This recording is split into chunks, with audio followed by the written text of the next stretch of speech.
Welcome back to my channel. আমার চ্যানেলে তোমাদের সবাইকে স্বাগতম। গুরুজনদের প্রণাম আর বন্ধুদের অনেক অনেক ভালোবাসা, ছোট বড় ভাই বোনদের সকলকে আমার ভালোবাসা জানিয়ে আজকের ব্লগটা স্টার্ট করলাম। আজকের ব্লগটা আমার ছেলের স্কুলের টিফিন পাস্তা কিভাবে আমি দিলাম, আর স্কুলে গিয়ে ও সব টিচারদের খাওয়ালো, আর টিচাররা খুব প্রশংসা করলো, খুব ভালো বললো। তো তোমরা ব্লগটা দেখতে থাকো। আর পাস্তার সঙ্গে সঙ্গে কিন্তু আমি পাটিসাপটা বানিয়ে দিলাম। তো তোমরা পুরো ব্লগটা স্কিপ না করে দেখো আমি কীরকম পাস্তা বানালাম আর কীভাবে পাটিসাপটা বানালাম। তো এনজয় দ্য ভিডিও। ওরা সামার ক্যাম্পের লাস্ট প্রোগ্রামে ম্যাম তারা বললো যে আরেকদিন একটা প্রোগ্রাম হবে। তো সবাই ঘর থেকে কেউ মশলা পাস্তা, কেউ ক্ষীর পাটিসাপটা, কেউ নুডলস, কেউ পকোড়া, যে যেটা পারবে ওটা বানিয়ে নিয়ে আসবে। কোনটা কে নিয়ে আসবে নাম লিখে যাও। তো তখন ছেলে বলল আমি মশলা পাস্তা নিয়ে আসবো।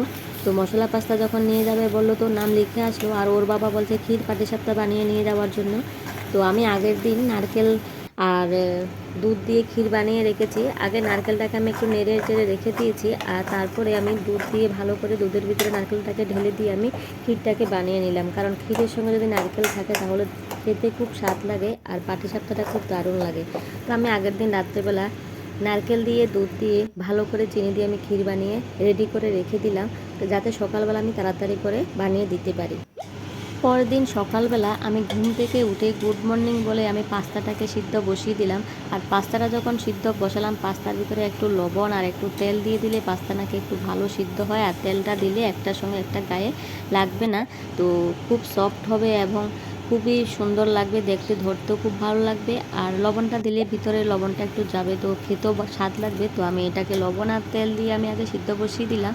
যখন 5-7 মিনিট এটা সিদ্ধ হয়ে গেল, প্রায় বয়েল হয়ে গেছে মোটামুটি, এটা ভালো করে হাত দিয়ে ভাঙা যায়, চামচ দিয়ে ভাঙা যায়। তো ওটাকে আমি দেখে চেক করে নিয়ে আমি নামিয়ে নিলাম একটা ছাঁকুনির মাধ্যমে। আর আমার কাছে বড় ছাঁকুনি ছিল না, আমি হাতার মাধ্যমে নামিয়ে নিলাম, যেটা দিয়ে তেল থেকে আমি ছেঁকে উঠাতে পারি, জল থেকে ছেঁকে উঠাতে পারি, এমন একটা হাতা দিয়ে ছেঁকে নামিয়ে নিলাম। তারপরে আমি বাটার দিয়ে এটাকে আমি বসিয়ে দেব। আর তেল দেব না, কারণ তেল দিলে এটা খেতে এমন একটা টেস্ট হবে না। বাটার দিয়ে যদি আমি এটাকে বসাই, যদি আমি এটাকে তরকা যদি বাটার দিয়ে লাগানো হয় কিন্তু খুবই টেস্ট হয়। তো বাটার দিয়ে তোমরা চেষ্টা করবে পাস্তা বানানোর জন্য। তো আমি কিন্তু বাটার দিয়ে বানালাম, খুবই স্বাদ হলো। আমার ছেলে কিন্তু কম্পিটিশানে কিন্তু থার্ড হয়েছে। জানি না যে ফার্স্ট হয়েছে, হয়তো অনেক কিছু দিয়ে মিলিয়ে নিয়ে গেছে, কারণ ক্যাপসিকাম মাস্ট লাগে। আর ক্যাপসিকামটা আমার ঘরে ছিল না, আর জিরাটা তরকাতে দিতে লাগে, কিন্তু জিরাটা আমার ঘরে আস্তা জিরা ছিল না। আর যদি পারো গাজরও দিতে পারো, আমার ঘরে গাজরও ছিল না। তো আমার ঘরে যেটা ছিল আমি ওইটা দিয়ে আমি পাস্তা বানিয়ে দিলাম। তারপর আমার ছেলে থার্ড হয়েছে, তো আমার কাছে খুব আনন্দই লাগলো। তারপরে পেঁয়াজ, কাঁচা লঙ্কা, আদা একটু কুচি করে কেটে দিয়ে দিলাম। আর এই বাটারের ভিতরে এগুলিকে ভালো করে নাড়াচাড়া করে কিন্তু এগুলি লাল লাল করে ভেজে নিতে হবে।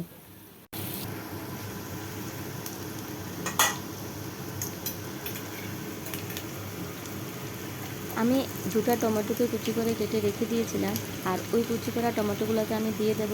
যখন পেঁয়াজগুলো লাল লাল হয়ে যাবে, আমি কিন্তু ভালো করে লাল করব না। পাস্তা যদি ঘরে তোমরা ট্রাই করো তাহলে চেষ্টা করবে সবজিগুলোকে আধা পাকা করে রান্না করতে। পুরোটা লাল করবে না, পুরোটা সিদ্ধ করবে না, কারণ যদি বেশি সিদ্ধ হয়ে যায়, বেশি লাল করে ফেলো, তাহলে কিন্তু ভালো লাগবে না। তো চেষ্টা করবে আধা কাঁচা সবজি তোমরা রাখার জন্য। তো আমি পেঁয়াজটাকে ভালো করে লাল করলাম না, হালকা লাল করলাম।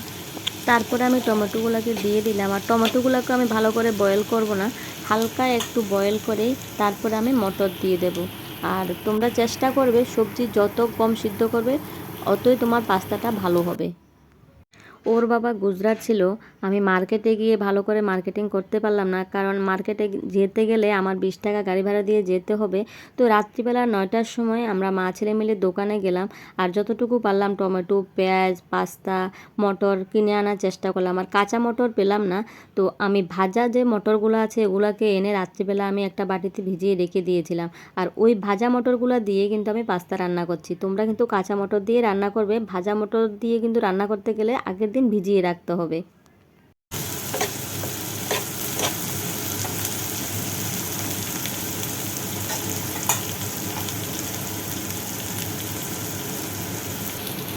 মটরটা দেওয়ার পরে একটু নাড়াচাড়া করে তারপরে পরিমাণ মতো একটু লবণ দিয়ে দেব। তোমরা তোমাদের পরিমাণ মতোই দেবে। কেউ সবজিতে লবণ একটু বেশি খায়, কেউ সবজিতে একটু কম খায়, যে যেরকম খায় ওরকম দেওয়ার চেষ্টা করবে।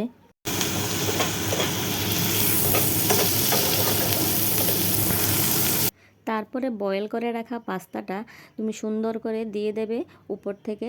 আর দেওয়ার পরে তুমি চামচ দিয়ে নাড়াচাড়া করতে কিন্তু খুব সাবধানে করবে, কারণ এগুলি তুমি যত সুন্দর করে নাড়াচাড়া করো না কেন এগুলি কিন্তু ভেঙে যাবে, কারণ এগুলি অলরেডি বয়েল হয়ে আছে আর সফট হয়ে আছে।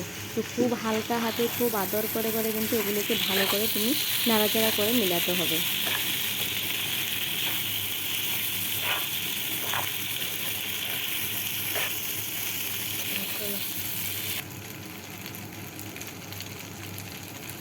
তারপরে আমি সস দিয়ে দেব।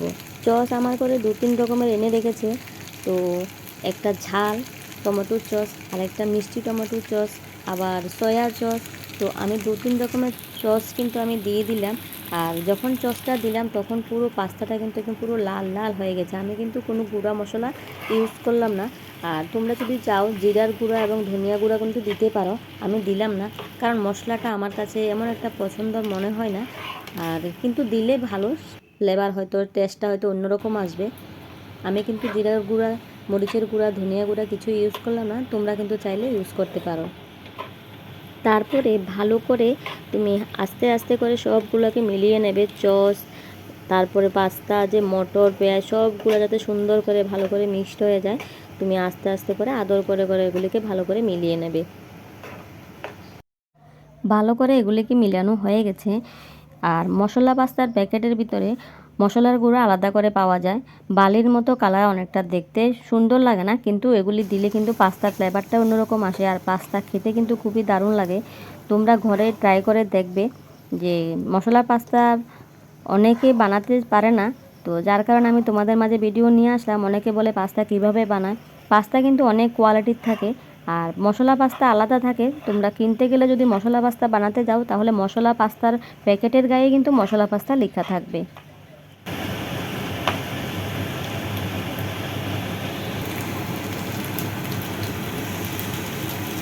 আমার পাস্তা রান্না অলমোস্ট হয়ে গেছে। এখন আমি চিজ দিয়ে দেবো উপরে। চিজটাকে আগে দেবে না, যখন পাস্তাটা পুরোপুরি হয়ে আসবে তখন চিজটা দেবে। আর চিজটা যখন দেবে তখন আস্তে আস্তে করে চিজটাকে এভাবে করে নাড়াচাড়া করে মিলাবে, কারণ চিজটা আস্তে আস্তে গলবে। তুমি আস্তে আস্তে করে নাড়াচাড়া করে মিলাতে হবে। আর চিজটা দিলে কিন্তু হালকা একটু লাচা হয়ে যাবে, একটু গায়ে গায়ে লেগে যাবে। তোমার চামচে মনে হয় যেন পাস্তাগুলো লেগে লেগে যাচ্ছে। তো ধীরে ধীরে ধীরে ধীরে করে আস্তে আস্তে করে এগুলিকে ভালো করে নাড়াচাড়া করে মিশাতে হবে।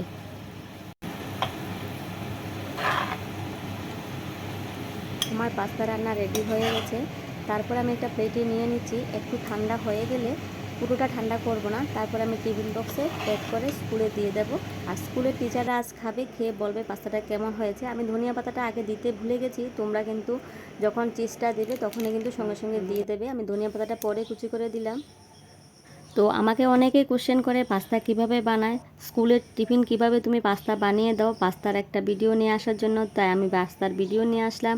আর তোমরা প্লিজ প্রচুর প্রচুর পরিমাণে সাপোর্ট করবে। আর যারা যারা আমার এই পাস্তার রেসিপিটা পুরো দেখলে, তাদের যদি ভালো লাগে তাহলে একটা লাইক করবে। আর আমি কেমন বানালাম তোমরা অবশ্যই কমেন্টে জানাবে।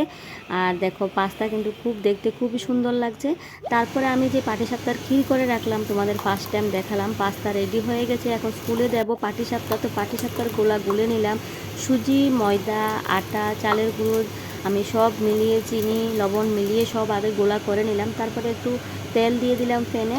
আর একটু তেল দিয়ে দিলাম, কারণ তেল ছাড়াও হয়, কিন্তু ফ্যানে যদি আমি একটু তেল না দিই তাহলে লেগে যাওয়ার সম্ভাবনা আছে, যার কারণে আমি একটু তেল দিলাম। আর ক্ষীর দিয়ে সুন্দর করে আমি পাটিসাপটাটাকে ভালো করে সুন্দর করে বানিয়ে আমি স্কুলের টিফিনে দিয়ে দিলাম। যেহেতু চালের গুঁড়া দিলাম, চালের গুঁড়াটা একটু বেশি দিয়ে দিলাম, যার কারণে সুন্দর করে এগুলি বলছে না, ভালো করে এগুলি ভেঙে যাচ্ছে। তবুও কষ্ট করে বানানোর চেষ্টা করলাম আর বানিয়েছি। 4-5টা বানিয়ে স্কুলে টিফিনে দিয়ে দিলাম। আর যারা যারা আমার ভিডিওটা স্কিপ না করে দেখেছো তাদের অসংখ্য ধন্যবাদ আমার ভিডিওতে পুরো সঙ্গে থাকার জন্য। তোমরা সবাই ভালো থাকবে, সুস্থ থাকবে, আমাকে প্রচুর প্রচুর পরিমাণে সাপোর্ট করবে। আজকের মতো ভিডিওটা এখানে শেষ করলাম। Thank you, bye by.